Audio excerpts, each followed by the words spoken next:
Hi, it's Jamie Lee Curtis. I completely, 100%, and unabashedly and with great passion support Free Mom Hugs and their mission, extending love and compassion and connection all over to many people.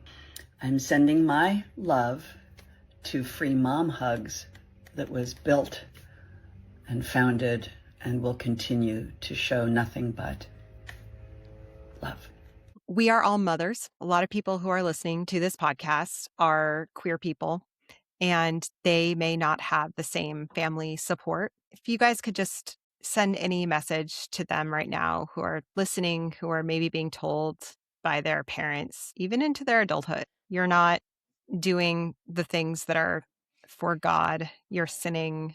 You are not loved if you continue this lifestyle. You need to change your ways if they don't feel accepted or cared for or loved. I would say, precious person, you are beautiful and spirit-filled.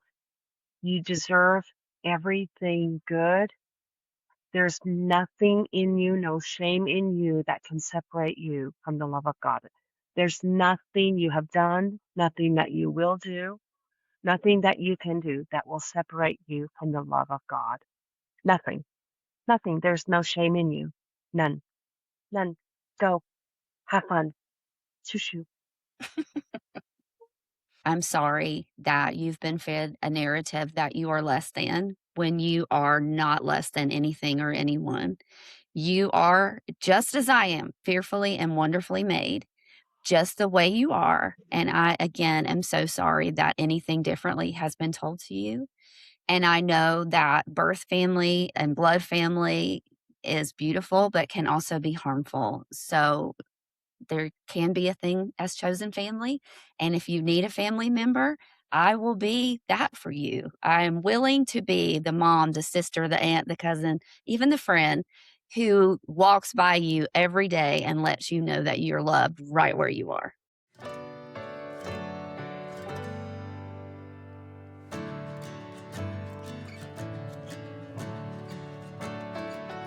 Happy Pride, friends. Welcome to the Sacred Slope, where the slippery slope becomes sacred ground.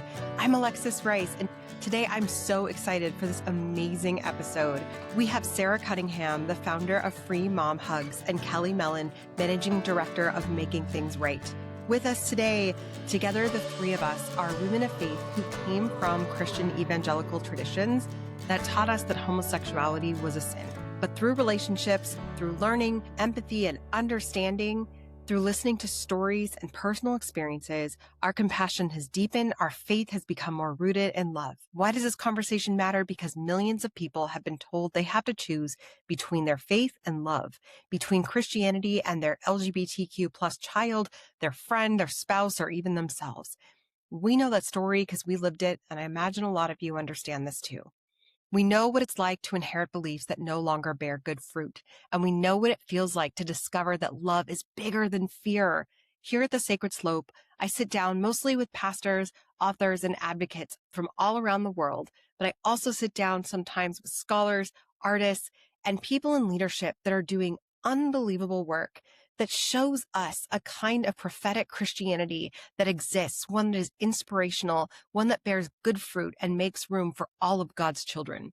So if you've been hurt by your local church or your local church community, if you're queer or if you're an ally, or if you're simply trying to hold on to faith while making sense of it all, I hope this conversation feels like a virtual hug. And if someone comes to mind who might need that hug, that care, this message today, whether that's a child, a friend, a parent, or someone quietly wondering if someone could still love them, I hope you'll share this episode with them. I'm so glad you're here. Let's go. There's beauty in unraveling, safety in the questioning. Home is where you're wandering. You're right where you're supposed to be. You're right where you're supposed to be.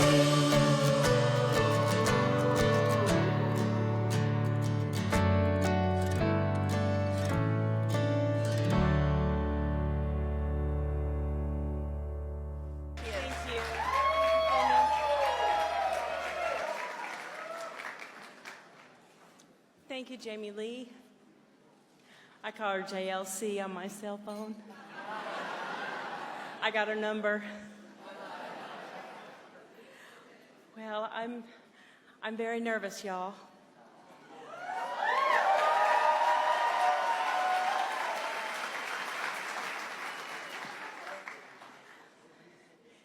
I've never been in a room with so many beautiful people and so much money.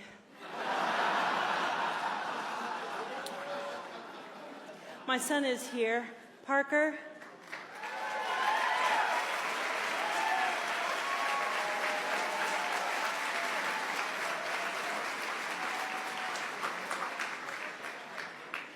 Listen, Parker spent his entire life trying to come out to me.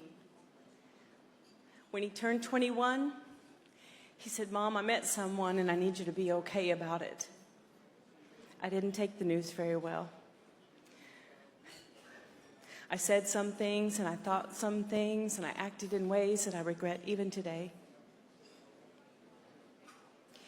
It took some time for me to get from the church to the Pride Parade.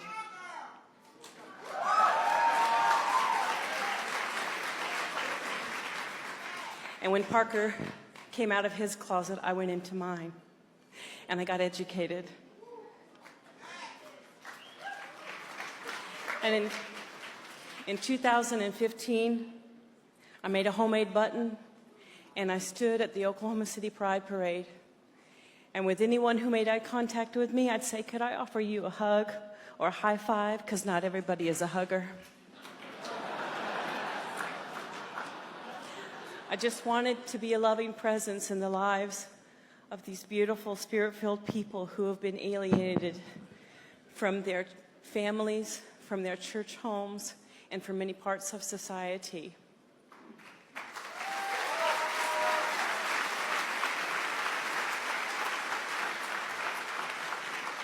That day I went home covered from head to toe with glitter. True story. I also went home with real horror stories ringing in my ear. Like the young woman who hadn't had a hug from her mother in 4 years simply because she's gay. From a beautiful young couple living out of their car.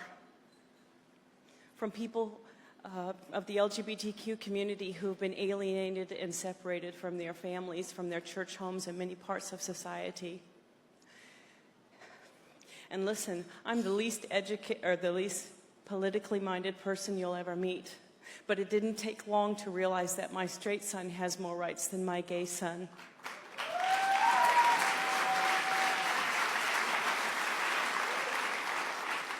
Now, I'm not the first mom to offer free mom hugs at a pride parade. But it was based on that experience that I started the nonprofit Free Mom Hugs. And some friends and dads and allies and I got together and we started taking up collections and offering gas cards, food cards, safe housing,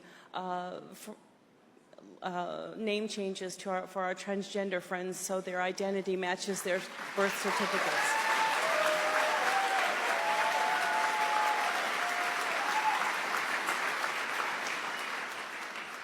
Now, all of that was beautiful. We were being a loving presence in the state of Oklahoma, but we didn't know how to have an impact in the local media. And so when Scott Turner Schofield came to Oklahoma City and offered a Saturday workshop, Parker and I went and I said, "Look, if we just learn one thing, then it'll be worth spending the afternoon." And I'm so glad that we did, because we learned how to tell our story. We learned the power of social media. And we learned how to make our words count. And we found our voice. And we rely on that training every day.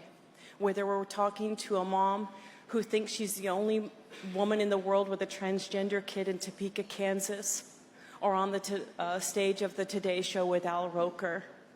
So thank you, GLAAD, for that.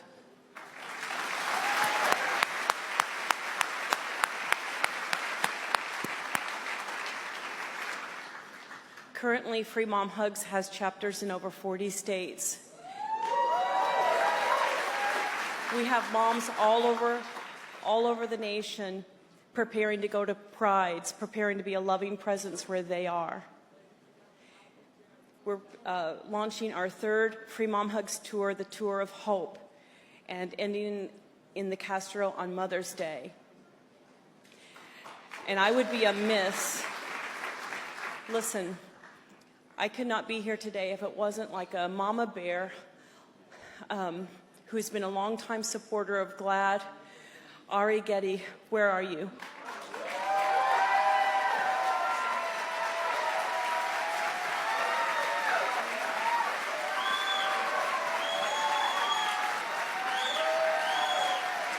I got a mom hug button for you.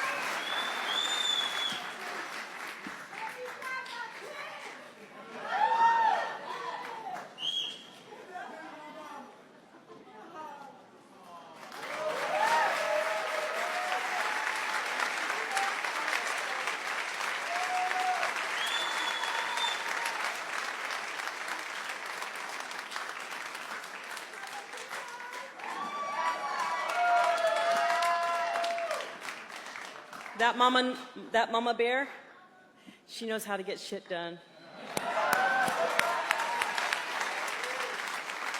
Ari, thank you for paving the way for my son. And forgive me for taking so long to get here.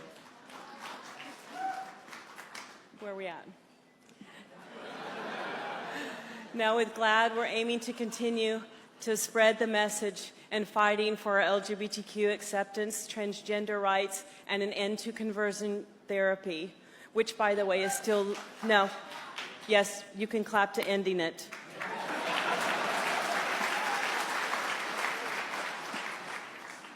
But not without knowing that it is still legal, sought out, and paid for just blocks from my home.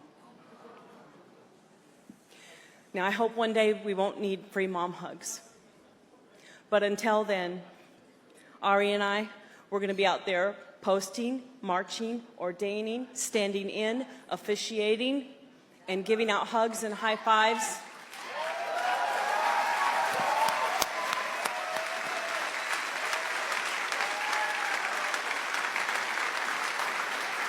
And even tonight, I'm here with some friends, and we're going to come out in the audience, and we're going to give you a hug and you a high five.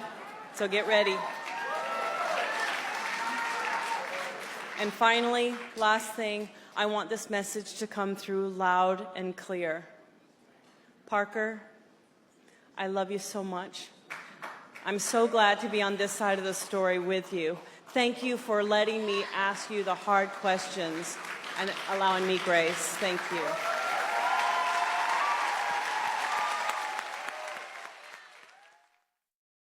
Welcome back to the Sacred Slope, friends, where the slippery slope becomes sacred ground. I'm Alexis Rice, and today I'm joined by Kelly Mellen, Managing Director of Making Things Right, and Sara Cunningham, founder of Free Mom Hugs. Hi, Sara. Hi, Kelly. Hello. Hey, Alexis. Thank you so much for being here, you two. We're going to have so much fun on this episode, I have a feeling. I have a feeling. Oh, yeah, we always have a lot of fun, right? So for those of you who do not know, Making Things Right is a nonprofit based in Atlanta, Georgia, with a mission of reforming the Christian response and responsibility to LGBTQ plus people. Kelly is a voice helping people reimagine what faith and queerness can look like together. And Sara is the founder of a movement that has shown up across the country, offering love, advocacy, and quite literally hugs to LGBTQ plus people with free mom hugs who have been rejected by their families and churches. So I'm so glad you're both here. And before we begin, I'd like to start with a story. There's a lot of reasons that this conversation matters to me. Usually people are changed through stories, personal stories, people that we know. I have many friends in the queer community, but I want to start with one of my very best friends. We grew up together in conservative Christian spaces. I knew him all his life before he came out, and I watched what happened when he did. And I watched the distance and the confusion from people in the conservative church spaces saying things like, oh, well, we'll pray for you, or, you know, love the person, hate this, all of that stuff, giving him all these horrible messages that there was something wrong with him. And to be honest, people who knew him as adults knew very, very young that he was probably gay. It took him so long to come Mhm. out, I think, because there was pressure in our conservative Christian American society to be straight if you wanted to still be in the in group in Christianity. So I watched him basically be pushed out of the church, and it has broken my heart. And I know Jesus has a special place for people who have the same experience. And I really would love to hear about stories from you today. I also just want to start with the message of those of you who are queer, who maybe aren't going to church spaces because they're not safe. That does not mean that Jesus does not love you, is not here with you. God is with you and loves you unconditionally as you are. And you're doing nothing wrong by not going to conservative Christian church spaces anymore. Amen. Amen. Amen. Bravo. I'd love to start by asking both of you about your background and what draws you to this work specifically. So, Kelly, I'd love to start with you. Well, I grew up in Southwest Georgia, so you can draw a pretty clear picture of how growing up was in the 80s and 90s, of course, in Southwest Georgia. And I actually loved a lot of it. I loved the community and I love, family and friends are there, but it is very, very conservative. And just a lot of things kind of quite haven't evolved the same, as they have in larger areas. So there wasn't a lot of diversity around me in many forms. And when there was, I came to embrace it all. And what I learned in conservative spaces was not all that inclusive. But what I learned about me intrinsically is that I am inclusive and that I do love people. And that's what I saw God to be. And that's how I developed my faith relationship going forward, was just loving people. That's beautiful. Thank you for that. I grew up not very conservatively, but I did go to church when my friends went. I didn't really embrace the evangelical conservative circle until I started having children of my own. And then I thought, oh, I'm having this human being I'm responsible for, let's go. And then I just went head over heels into the conservative evangelical circles. And I just believed everything. I didn't question authority, didn't talk about money or sex. And man, did that cause a huge rift in my life when our youngest child came out. And it was seeing my child happy and healthy, living authentically, meeting their friends, and ultimately just meeting this beautiful spirit-filled community that really had me deconstruct and reconstruct. And I can tell you wholeheartedly that there's so much more on this side of the story. And I love the church. I love the fellowship of believers. We did a lot of amazing things inside and outside of those church walls. But precious people are listening, there's so much more to humanity, to God, to the power of the Holy Spirit, and to fellowship. There's so much more than what we've been experiencing within a doctrine or a bad theology. Amen. I'd love to also follow up in asking you about free mom hugs Oh, yeah. and the concept. I've been watching you for years. I knew by watching you the first time, just out there at pride parades, offering hugs and seeing people, grown ass people, just collapse Yes. in tears on you. I knew you were a Christian, but I also was just wondering, like, what was that like? What is it like when you are feeling that you are taking on something so beautiful for them that they really Thank need? you. I believe that, and it sounds so cliche to say it, but I believe that there is real power in fear and ignorance, and there's power in love and education. And the mission, the movement of free mom hugs started by anything. I believe any one of you, Kelly, Alexis, either one of you probably would have done the same thing. I'm not the first mom to offer hugs at a pride festival, but from the experience I had, which was I made this homemade button and I went to a pride festival, and with anyone who made eye contact with me, I offered them a hug. And the first hug went to a beautiful young girl who said it had been 4 years since she had a hug from her mother because she's a lesbian. That changed me. And I heard stories like that all day, and I have them at the forefront of my mind. Free mom hugs is a beautiful thing. Not all things are horror stories, but the horror stories are at the forefront of my mind, and I get emotional every time I just I draw from them, and they're at the forefront of everything that we do at Free Mom Hugs. It's the stories about survivors of conversion therapy. It's about the stories of parents trying to raise their transgender children in a safe place and get them the medical care that they need to thrive, to survive. And so all of this is what moves the mission of Free Mom Hugs, and that is to empower the world to celebrate the LGBTQI plus community through visibility, education, and conversation. So that's it in a nutshell, Alexis. And we just do things that I wish someone would have done when I was trying to figure things out, because when my kid came out to me, I did not take the news well. I behaved badly. Mm. You behaved in the way that our church spaces taught us to behave. We thought we were doing the Christian thing. We thought we were doing the right thing. We thought that by saying that this is not okay, or that we're disappointed in some way, that we were being faithful to Jesus. And I think, Kelly, I'd love to ask you a little bit about that. When I first met you, and we're going to segue real quick. Kelly is my twin. We got to talk about this real quick. So when I first met Kelly, I just we were just laughing about like the fact that we are the same person. And we just have so much fun. So we call each other twin. And so let's segue real quick into how we met. Absolutely. Yeah, we met via Rocky, right? Rocky and I were out in the Bay Area for the Ember conference together.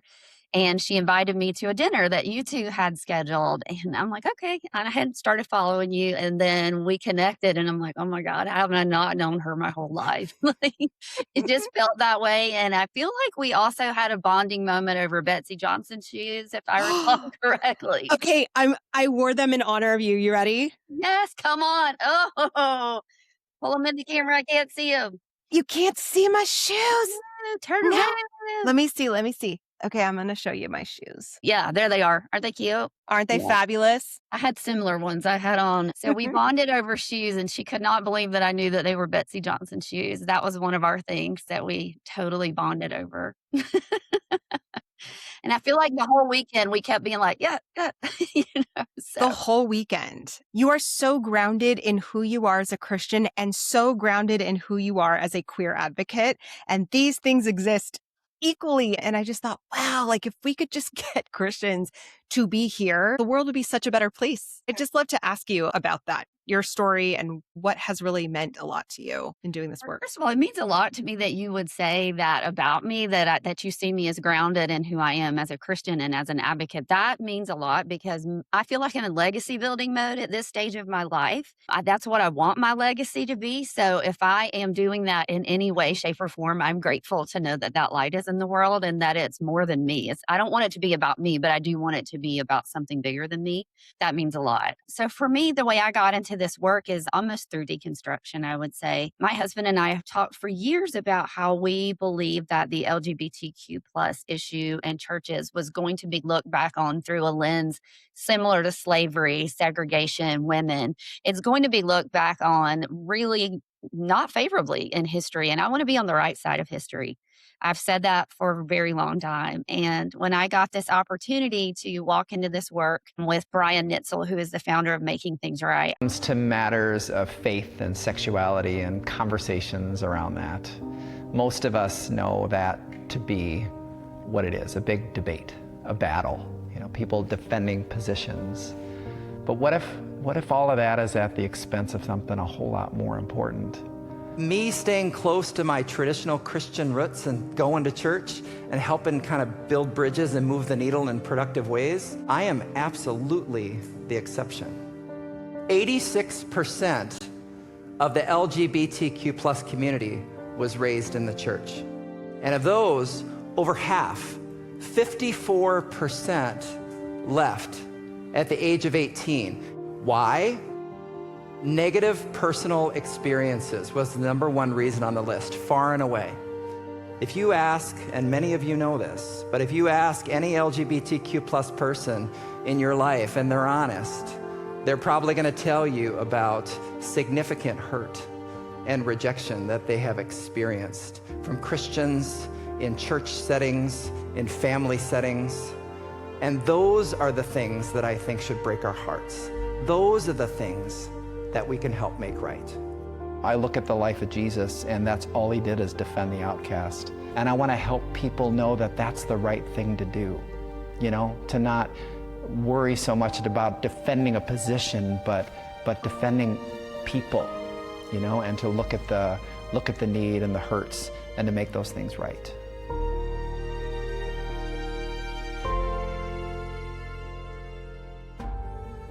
It just hopped in it. I mean, 10 toes down. I got into this work and it has been the best thing that has happened to me. It has increased my courage.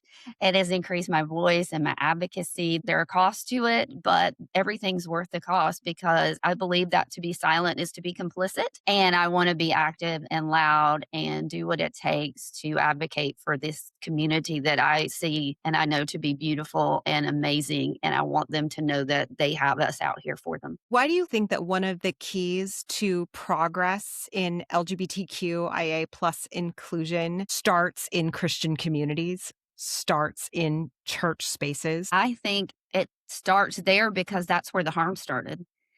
The harm started with bad fruit. The harm started with the Bible being weaponized. The harm started with fear and rhetoric that came from Christian voices. So in order to facilitate better and more complete healing, then that has to start in the church as well, or at least with people of faith. Those of us who have deconstructed in particular, I think, have a very strong voice in all of this. Can you share one story that has really stuck with you? Was at Atlanta Pride last year. This one stands out to me. We were setting up. We always position ourselves as making things right at one of the last turns of the Atlanta Pride Parade because we're right before the protester group. Because there's the protester group there's a large police presence. And as we were setting up, a young non-binary person walked behind me on the sidewalk, and I could just tell that they were distressed by everything that was going on. You could see it. There was just tension all over their body. And I said to them, "Do you need a hug?" And they collapsed into my arms and were just like shaking. And I used the free mom hugs model. You don't let go until they do, right? I love that's the mantra. And so I just continued to hold this person. And I said over and over, as softly as I can with this big Southern voice, "You're safe. I've got you. You're safe." And I eventually, it probably was like 2 or 3 minutes before I felt the tension start to leave their body. And they just stayed there. And to me, that was so powerful because it wasn't about me. It was just about a reassuring presence for that person to know that they were not alone in this place that turned out to be very triggering and scary for them. So it was an honor for me to be that vessel to bring them any sort of inclination of peace. Thank you for sharing that. I've always wondered how queer people look at that from a Christian standpoint. And I'd like to ask you, for those of us who are advocates who want to show up at pride parades in their spaces, right, and show up as Christians, what are the things that you feel like are respectful of the queer community? What are the things that you feel like you've learned that people would want and need? Because obviously that will be a very triggering thing for a lot of them to see. Not everybody. There's plenty of people who grew up in mainline churches or all kinds of open and affirming churches. I've talked to so many queer pastors on this podcast from all over the world. The way I show up at pride events as a Christian and as this role in making things right is I bring an apologetic stance. We go on the I'm Sorry Pride Tour. This is our second annual summer doing that. We have a shirt. We have different shirts that say I'm sorry, and that can lead to conversation because it's kind of open-ended. We have some that say I'm living, I'm learning, I'm loving, I'm sorry, or loving Jesus, loving people. So I present that as it's almost an invitation. I'll hold up a sign. Oftentimes my sign will say, "I'm sorry, some Christians don't know how amazing you are." And that to me is the apologetic stance is what people see first. They resonate with that message. I've had more people read my sign and you could just watch their face. There's just something on there and they're like, "Oh, there's a knowing." And to me, that's what we need to be doing. We need to not just be showing up, but showing up apologetically and authentically. That's what people want. They want an authentic person. And if you're walking in authentic faith, in my opinion, then you're showing up with love and no other agenda. I love that. That's really helpful. The Bishop of Norway issued, I don't know if you saw that, but the very first from a country level apology to the LGBTQ plus community. And I think that that's very impactful for churches to be apologizing for any harm that we've contributed to help make people not feel very safe. So that's very helpful that you think that that's part of it. I definitely think that. I mean, I've just seen it in action just to have that reparation, because that might be the only apology anyone ever gets. I've led ally trainings and people will say, well, why am an ally? Why do I need to be trained again? And they don't maybe understand their repentant posture, and that's just so needed. So that's why we bring it, and that's why we'll continue to bring it. And hopefully one day we won't have to anymore. But until then, we're going to keep showing up and saying we're sorry. Kelly, tell me more about Making Things Right. I want to hear all about the work that you do and how people could potentially get involved if they're interested. Oh my gosh, Making Things Right is the best work that I've ever been involved in, with no shade to anybody I've ever worked with, but this work has become my life mission. As you said earlier, our mission is to reform the Christian response and responsibility to LGBTQ plus people, which is a pretty broad mission. And the name of our organization being Making Things Right implies that something is wrong. And that wrong is harmful theology. The wrong is not showing love to LGBTQ plus people, not being inclusive to LGBTQ plus people, particularly in faith spaces.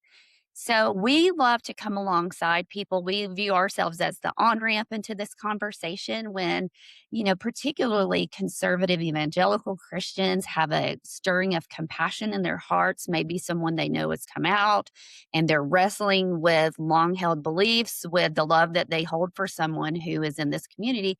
How do they reconcile the two?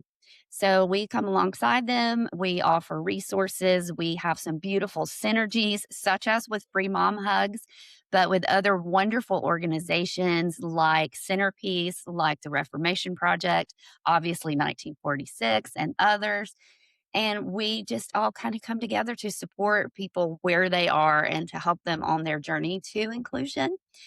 We also have some really cool events like MTR Connect, which is our web series, and we're working on our 2026 season now, but 2025 and 2024 are out on YouTube and our podcast channel. And again, I go on an I'm Sorry Pride tour, and I get to go around the country and partner with churches or individuals or organizations to have a presence at their pride events across the country to bring a repentant posture. And we host community building events and ally training and just anything that we can do to support the work of inclusion for LGBTQ plus people in faith spaces, but really in any space. That's what we're here to do. Oh, I love that. All right. So we actually have a lot of queer people who listen to this podcast and who are involved in this work. So I would love for them to know about 1946, directed by our friend Rocky Roggio. Hello, my name is Sharon Rocky Roggio, and I am the director of the award-winning documentary 1946, The Mistranslation That Shifted Culture, and host of the Culture Shift Tour podcast. As a queer Christian raised in a conservative home, I know firsthand how isolating and dangerous it can be to live in a world where your identity is misunderstood, especially when religion is used as a weapon. That's why allies matter. Not just the loud ones at the marches, but the quiet ones in the room where decisions are made. The ones who speak up when no one's watching. The ones who make space, who listen, who learn, and who show up over and over again. There are so many moments in my life where I wouldn't have made it through without the strength and presence of an ally. Someone who reminded me that I belonged. Someone who reminded me that I wasn't alone. Those moments are sacred, and they are powerful. 1946 is about reclaiming truth, but it's also about reclaiming humanity.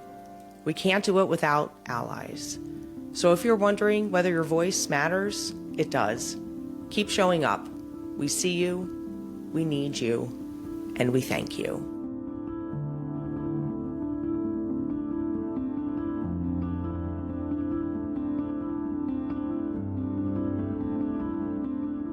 Could you just tell us a little bit about that, a little bit about the impact and your friendship with Rocky? Yeah, gosh, I just love her. She's one of my favorite people in the world, as I'm sure you know. And when Yes. she was on your pod and you brought me up, I believe she said good old Kelly Mellen. So I guess I should say good old Rocky Rocio up here. A good old Rocky Rocio. Good old Rocky. No, she really is. And what I love about her, there are many things, but what I love about her and her advocacy is that she's tireless. She has done so much work to keep this film forward, to keep this film going, to take it global. As we are recording this, they're currently in Korea for the very first showing of 1946, which is tremendous. They have a team there. Kathy and Ed and our friend Eunice are there. It's just, I love that this film is getting seen all over the world because I really and truly believe everybody should see it, whether you're Yes. faith-based or not. It's Yes. just important to know that there was a mistranslation, there was a misunderstanding, and we can learn from that and we can advance truth. It doesn't have to be scary. We can look through these archives that Kathy and Ed dug through and we can see how this came to be and now we can right a wrong. So I think that's really important. I'm so, so proud of this film and of Rocky and everybody that's working on it. Yeah. And for those who don't know, so the word homosexual was mistranslated into the Bible in 1946. It was since corrected. And actually, the newer Bibles do not have that word, correct? Like the NRSVUE. Yeah, what happened when there was a mistranslation in 1946? And when you see the film, you'll see the process that happened. But until there was another revision several years later, and forgive me, I don't know how many years later it is I in the don't film, either. but other translations of the Bible came out and they had grabbed that word.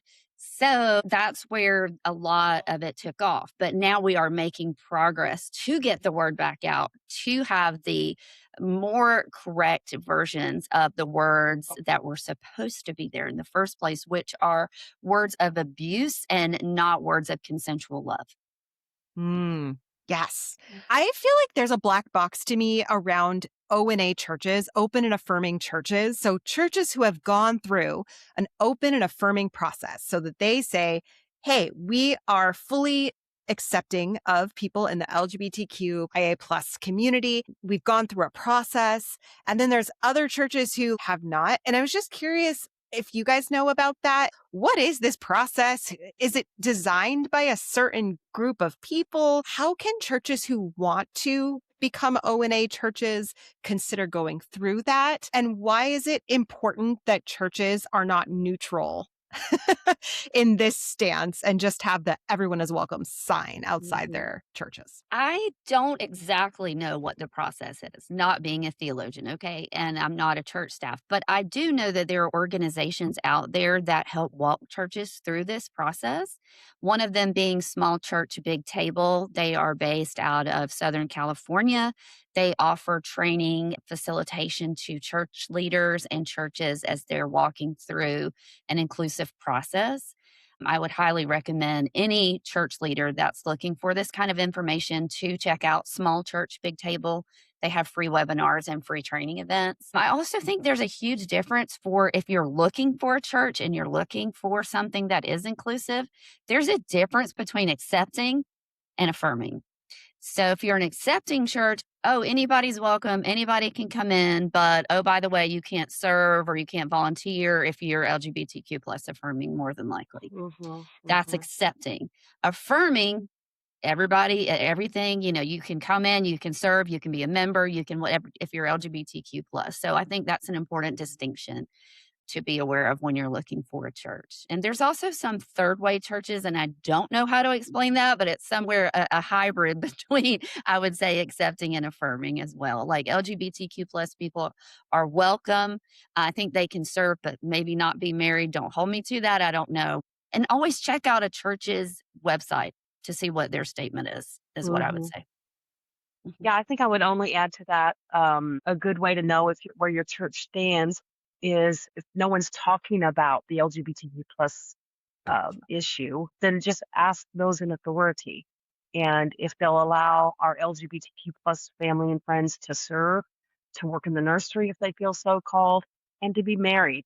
And if those three things are taking place, then you can invite your friends there and it's safe. If they're not happening, then it's not a safe place for your LGBTQ plus family and friends. And also, I know Kathy Baldock has a workbook that's available with her first book, Walking the Bridgeless Canyon. And she has a website and everything, but I know she had a book that churches could go through. Because I feel like most churches that like might invite me to come and share there is that someone they love has come out. Right. And that's usually the process of how it happens. Otherwise, they're not interested in what I have to say. And that's okay.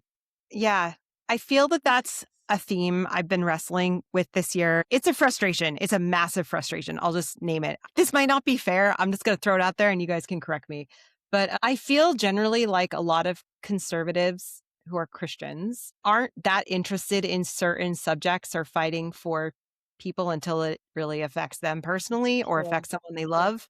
And I feel like a lot of progressives by nature are standing up for people they may not even know.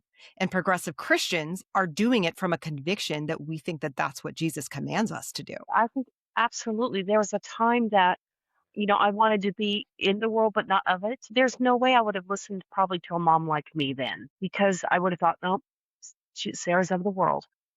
I want to be in it, not of it. And so I get that, but that is the power of fear and ignorance. And I don't mean that as a slang or a disrespect, but that's the power of fear and ignorance. It keeps you frozen Wow. in what you don't know. And then all of a sudden, you're forced to go on this journey. When my son came out of his closet, I went into mine, and I just had to re-examine until you're forced to just truly look at your faith and where it calls you. And just could never reconcile that with my child and a condemning God. I never could reconcile that. So I was forced to look at my faith and theology. And Free Mom Hugs is, we don't identify as a faith-based organization, Mm. but we can never not talk about what that theology has done. Yeah. And so that's why we'll always talk about it. And I used to identify as a Christian. I used to have a wooden cross hanging from my rearview mirror. I took it down because I felt guilty by association. Mm-hmm. I was clinging to that faith and it was killing me. Mm-hmm. And now I consider myself to be a woman of faith. Mm-hmm. And the cross, it's like, are you friend or foe at this point? I think about this analogy. If I'm on tour and my car breaks down and I see even an American flag or a Pride Progress flag, which house do you think I'm going to go to first? Oh, it's Right? so true. So true. I don't know what to do Yeah. with that. Wow. How do you bridge that? Bridge that. Right. Yes, I feel like our patriotism and our faith have been co-opted in ways that we never consented to. Woo, Kelly. Yeah. I mean, honestly, I am weary of using the word Christian a lot of times because that's going to shut down a conversation with somebody who has been deeply harmed by the church. And while I want to be proud to be an American, right now, that's not really pretty on the global stage because of all that's going on here. So again, yeah, we've been co-opted, and to try and reclaim either of those is pretty difficult in just one person. So there's a reframing that has to take place, I think. Like you said, I like to say that I'm a person of faith and that I'm an ally. Other than that, I don't tread too much on any other labels right now, particularly being out in the world like I am. But like you were saying before, Alexis, how you believe in sharing stories, that is one of our models with making things right. We believe in story sharing, starting with Brian, the founder's own story, and going through with various people because we know that proximity will breed empathy. If people are willing to listen and to hear what people have to say, when you humanize something, it's not just the most outrageous stereotype that you can think about. It's a human being. It's a person that's sitting next to you at any given place. It's a person going out for their groceries at the same time as you. We're just people, and we're supposed to be here to love our neighbors, and that's what we're all trying to do. Let's talk about breaking this binary down. So many people, Christian or not, were taught, even if you're not a Christian, there's this idea like, oh, Christian and queerness is incompatible. So when I talk about my work, I'm sure you guys, have this too. It's like, no, there's synchronization with our faith and advocacy. We really believe God made people as they are.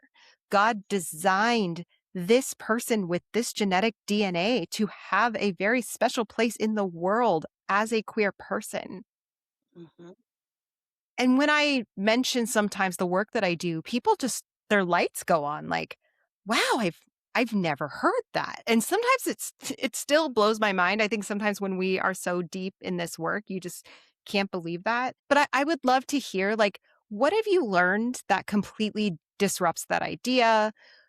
What are some of the biggest lies in the church that have been told about queer people, in your opinions? And what do you believe now about God that people could hold on to and start to really deconstruct from these harmful theologies? I think for me, what changed my mind and completely was a pivotal moment in my life is number one, seeing my child happy and healthy, living authentically, first and foremost. And I don't know if you or Kelly mentioned it, but it's the fruit. It's the fruit of what we're talking about, even what we're thinking. I think Stan Mitchell said that judgment is the sin. Mm-hmm. When we judge each other, when we judge even ourselves, that's the cancer, that's the sin. And there's something that happens when you cross the threshold of this divine dynamic of humanity. There's no judgment. I don't assume anything about anyone. There's just love. And it sounds so cliche, but you learn about things like the history of human sexuality. What's that? And Hmm. science and evidence and the significance of a little gay bar in New York City called the Stonewall Inn. Who knew? Right. Right? And gender identity and sexual orientation, that blew my mind to think that there's two separate things rather than just male or female.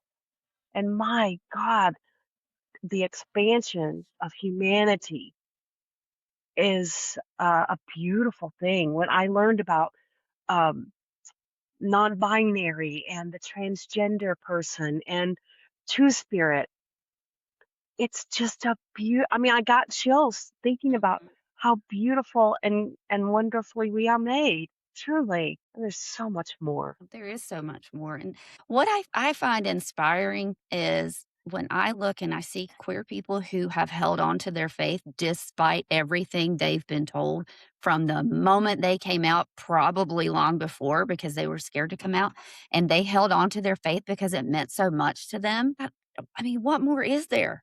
That's so inspiring to me because I have not been told as a cis het white woman that God doesn't love me. I mean, I've been told I can't serve in certain capacities or that I should sit and with my hands folded in my lap and not ask hard questions, which I'm not capable of restraining myself. But I've not been told just for being who I am that I'm not loved or that I'm an abomination. And when I see that they hold on to that faith steadfast and will not let it go, that's inspiring to me.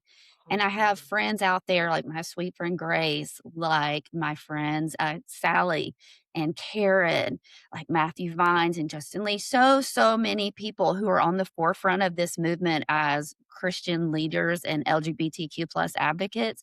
I am in awe of them and I celebrate them and I'm honored to know them and walk with them. And if I have to, I'll walk in front of them to catch the stones being thrown at them because that's what it's about for me is we need to be standing up for people who are not willing to back down and to show other people that they don't have to back down either.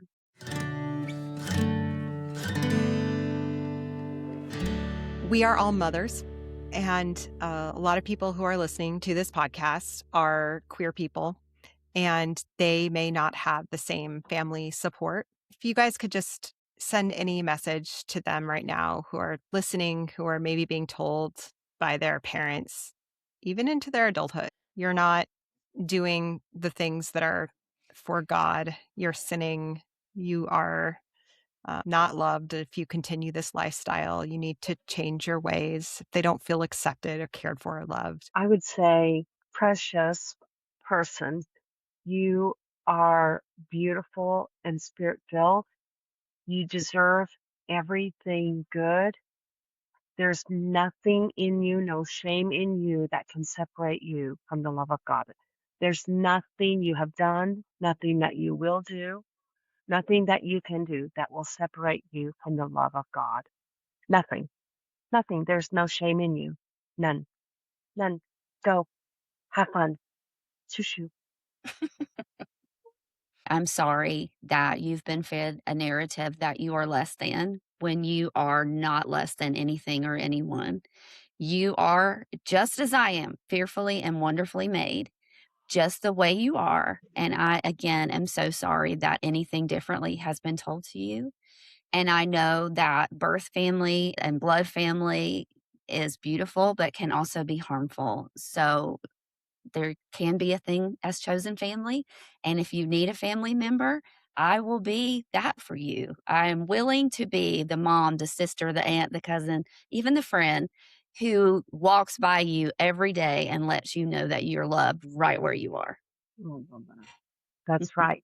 And I would end by saying that, and I think Kelly would agree, that precious person, if you are looking for your people, we are looking for you too. Mhm. Absolutely. Always looking. Yeah. Thank you both. I know that's really going to help a lot of people. I would add that if you are listening or watching and you are in a family that you need to go to church when you visit them, or you need to go to church on Christmas or on Easter, and it's causing a rift because they want you to go to their church that is not open and affirming. And perhaps you're not even now going to the family gatherings because you're afraid of this whole dynamic. I would say, mom, dad, whoever, I am happy to visit on Christmas, visit on Easter. I'm going to pick the church. And you go find an open and affirming church that you bring your whole family to. And you start being the change, because there are so many out there, so many mainline churches. I believe every single mainline church, at least in the United States, is fully open and affirming. Presbyterian, Episcopal, UCC, post-evangelical churches. So really outside of the evangelical fundamentalist church spaces, there are so many churches that are welcome and accepting. I would add churchclarity.org is a wonderful resource. You can put in your zip code and find an open and affirming space near you. Mhm. I love that. I think Yeah. that's so important. Gaychristian.net is a resource that Justin Lee is cultivating for gay people of faith who I want to say that there's going to be lists of churches and other organizations there. I know that he's working on it. I don't know that it's fully launched. Yeah, there's so many good resources out there, even regarding the LGBTQ plus community, that really the only choice is to remain in fear and ignorance of whatever it is you're searching for. And I love that you mentioned that, if you're going home for the holidays and you see things going south, you really do have a choice. There's three things. You can either change the conversation, you can think, okay, is this a time to educate? Is this a time to change their conversation, or is this a time to leave the table? So you really do have a choice. Love that. I wanted to ask you about festivals. So there's a lot of great festivals for people that are interested in social justice and progressive issues. For example, the Wild Goose Festival, Theology Beer Camp. We went to Ember. There's the Post Evangelical. There's also the Q Conference. And I was curious, I haven't been to that one. Could you tell people about the Q Conference? It's a conference that I make sure that I'm at every year. The first time I went, I cried hot tears because I thought what I would have done if my child would have been able to enter into a praise and worship time that I was experiencing there, first time with other gay people, and it just was profound. And it's just been a wonderful organization for those seeking that out. Hey friends, I'm here in Portland, Oregon at the QCF Christian Conference. This year's theme is Anchored, and I can't think of a better place to be this weekend to have breakout sessions, meet with parents, see old friends, and make some new. But it's hard to be here when it feels like the world is on fire, and still gathering together matters. Being together, listening and learning and holding one another reminds me that even in times of chaos, there are people choosing love, dignity, and care, and that's something that we can stand on and hold on to. I'm thinking about you and I want to give you a hug. Ready? 1, 2, 3. Love you. I have 2 conferences that I put in the budget, and I know I'm going to make it at least to there. It's the QCF conference and Wild Goose. And they're like day and night. Kelly, what do you think? Now, I haven't been to Wild Goose yet. I'm going to put an asterisk right there because this year's going to be my first year. Mine too. I can't wait. I'm We're so going to see each excited. other, you guys. We need to talk after the conference. We need to have a after the conference. Oh, Yes. that we need to have a wrap up conversation. I think that would be awesome. But I have been to Q twice. My first one was here in Atlanta. I was tabling at that event, so I didn't get to see as much, but I enjoyed it from a different perspective. But I went this year without tabling, just getting to kind of wander and do more. And it's just, I love that conference. It's very much come as you are. There's a place for everybody there. And I just think it's an incredible experience, especially if you're maybe new into this or you don't know where your place is. I think that it's really inclusive and fun, and there's something there for everybody. I go to several conferences a year. I just got back from the Post Evangelical Collective. Oh, how was it? It was amazing. It was in Boston this year. And I go to a lot of conferences like Q or Centerpiece or the Reformation Project. I go to learn, but also to network and to see our people. But I go to Post Evangelical mostly to learn. There are so many good teachers and pastors there and like minded people. And I just walk away like I'm just caught on fire all over again for what we do. Because I know, I mean, I see that there's other people out here doing this work. It's just such a fun thing. And the people are so cool there as well. So I would highly recommend that one. And then Centerpiece is having their every other year, and their conference is coming up in October. And that's like a big homecoming. It's so sweet. It's going to be in Dallas. Highly recommend that one as well. And, maybe my twin and my sister Sarah can show up too. So But I think that if I could just add, I can't speak to most of those conferences, but by reputation, wouldn't you say they're more evangelical, Kelly? yes. Whereas Wild Goose, I mean, there's going to be a fully affirming Baptist church there and tarot cards. There's going to be a beer tent where it's sing hymns and drink beer. It's like nothing I've ever experienced, and I just would highly recommend both the Q conference but Wild Goose is more of a camping experience. I mean, you can get a hotel or you can camp on the grounds or, it's just a gritty food truck, wonderful, great music, preaching, teaching, storytelling. It's all there.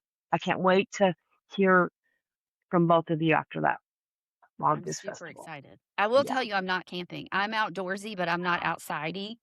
So, Rocky and I talked about this. We are not campers. I did it one time. Did you camp? My very dear friend Malia and I went glamping. That's where they set up the tent for you and everything. But oh, no, child, no. I will not be doing that again. no, Jesus gave us hotels, okay? Like, Mm, I'm outdoorsy. I'll go hike. I'll spend the day outside. I'm going to sleep on a mattress and bathe in hot water. mhm. Yeah. I draw the line at hygiene. Anyway, I can't wait to see you there. It's like a reunion sometimes too, but I can't wait for you to meet the people there and have that experience. And we're going to laugh, we're going to cry, and we're going to leave better people for sure. I'm so excited. And Alexis, I'm glad we get to do it together for our first time. Oh, it's Yeah. going to be such a Mhm. blast. I really feel that the Holy Spirit is doing something right now between leaders and advocates as the pressure from our government is just trying to squash the living life out of the queer community in such horrific ways. I feel like we have no choice but to let our light out as people of faith, fight fire with fire, and to say, no, you cannot use our sacred text to weaponize against God's beloved creatures that are made in God's image. Like, we just have to stand up at this point, and we need everybody advocating, not just a few. We're all on the same team here. I couldn't agree anymore. Wholeheartedly. I am curious about challenging homophobia. I'm wondering how you guys have experienced success with challenging people who are genuinely hostile and who are Christians and who are like, it's a sin, shutting down the whole thing. They catch them hands.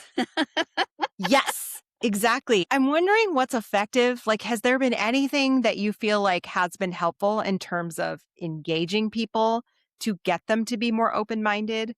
Or is it really story that is changing people's mind? We all used to be, because we were taught certain ways, to open our minds as women of faith to see things another way. I find that it's proximity a lot of times because you can believe a stereotype.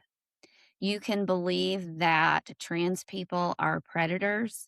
You can believe that all, LGBTQ plus people are the most outlandish stereotype you've ever heard of until you meet somebody. If I could introduce people and put them in front of my friends and the people that I love that live everyday lives just like I do, just like you two do, that breaks stigma. And you can't argue with someone's lived experience. Any opinion that I might have had, or you might have had, or they have, is got to be superseded by someone's lived experience.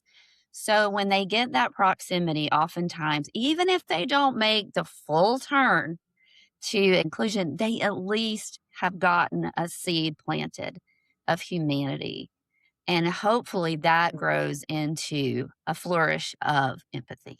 I totally agree that unless someone you love comes out or you hear the story, if the people making the laws against our transgender family and friends could just spend one day Yeah. with a family, with a transgender person, we wouldn't be having the conversations we're having. Mhm. But I also know that when someone's trying to really lean in. And sometimes you just got to save your pearls. And remember that sometimes you're not here for the scoffers. You're here to serve the community and their families as an ally. And that's where the fruit is. I want to remain approachable, absolutely. But by the same token, we've got to keep the main thing the main thing. That's where the fruit is. And you go where the fruit is. And if you're called to be that bridge, then absolutely you do that. If you're called to stay in a non affirming church for the queer kid in the pew behind you, in front of you, absolutely do that. But for me, my eyes are on the community and their families. That's all I can do. But Kelly, she's going to be a bridge builder. She is a bridge builder. She's there to extend the hand, to cross the aisle, and I'm going to be there cheering her on. And I appreciate that. I'm not going to ever engage the protesters. There's a time when you, like Sarah said, you have to choose. I guess essentially what you said is choose your conversations. So I'm not going to go up to a protester and try to change their mind when they're highly amplified. I'm not going to get into that conversation. But when a person comes to me and they have a genuine desire to want to know, of course I'm going to have that conversation. That's where the good fruit starts to take root. You're never going to force somebody into a belief they don't want to have. So they got to be willing to have that open-hearted conversation. Hmm. Oh, that's great. You know Yeah. what you said earlier, Kelly, it reminded me of there's a podcast called the Necessary Conversation Pod.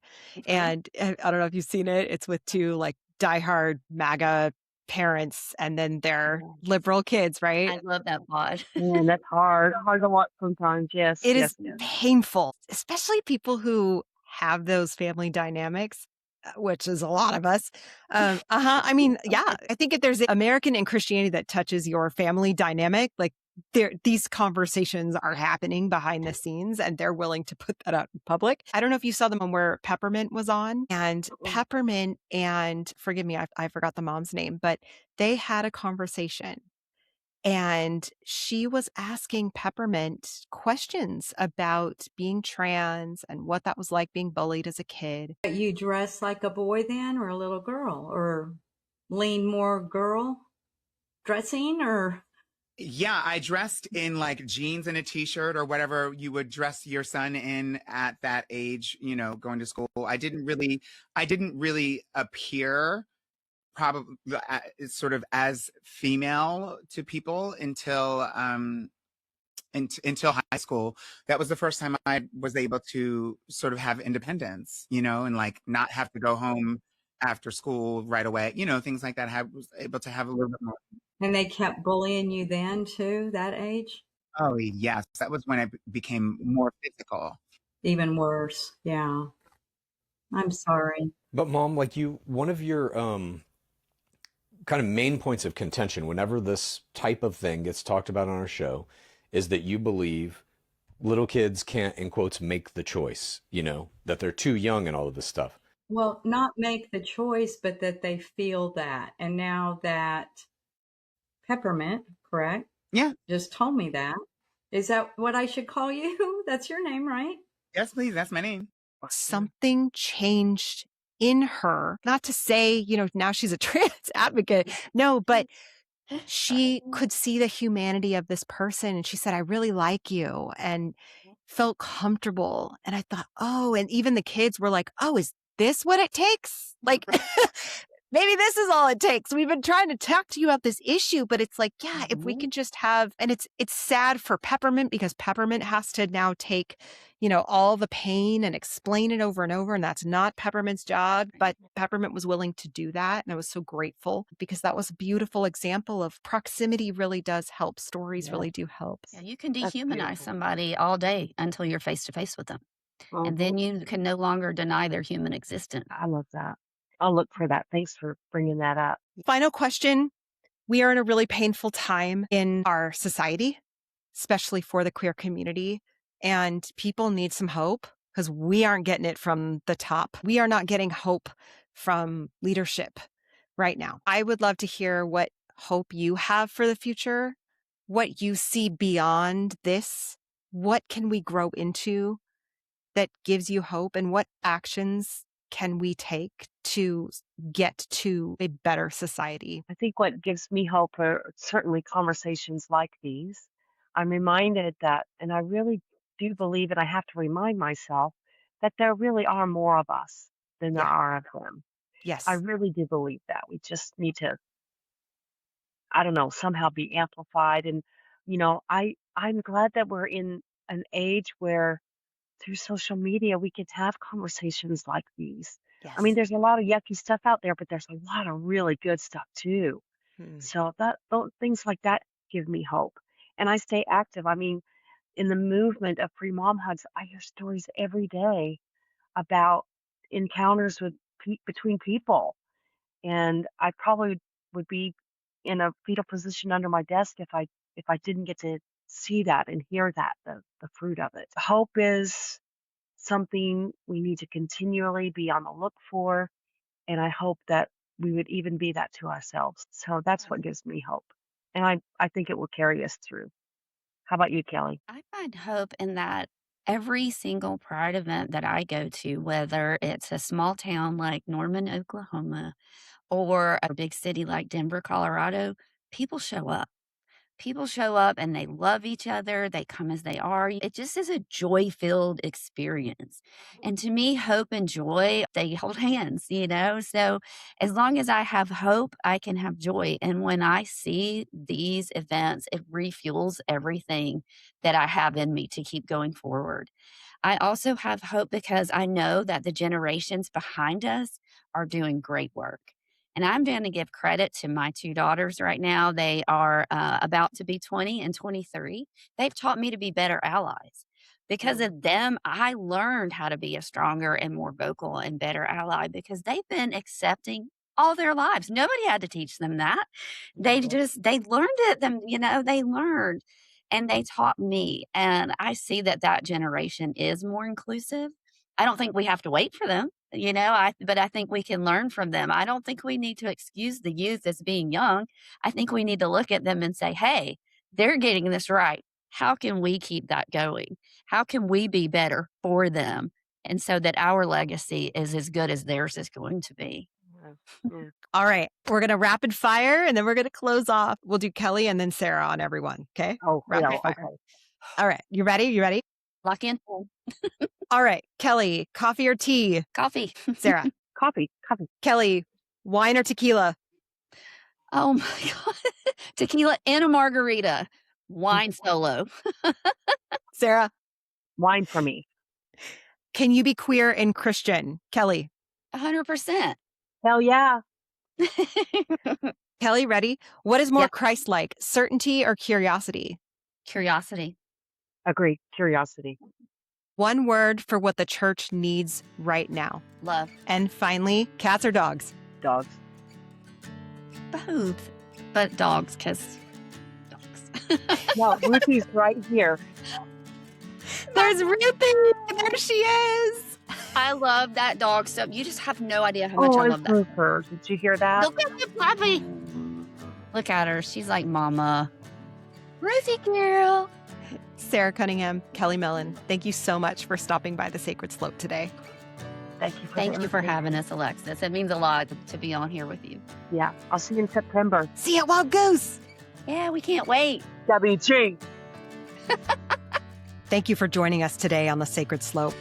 If you'd like to nominate a pastor, priest, or clergy member anywhere in the world, send me an email at alexis@thesacredslope.com. Music was by Brett Rutledge, Eddie Irvin, and Sean Spence. May the fruit of the Spirit guide you this week. I'm Alexis Rice. Go in peace, friends. There's beauty in unraveling, safety in the questioning. Home is where you're wandering. You're right where you're supposed to be. You're right where you're supposed to be.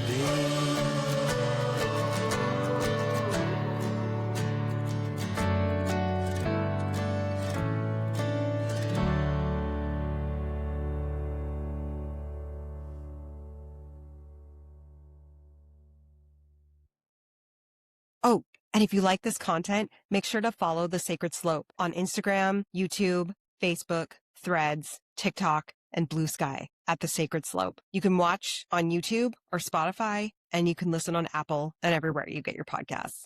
Till next time.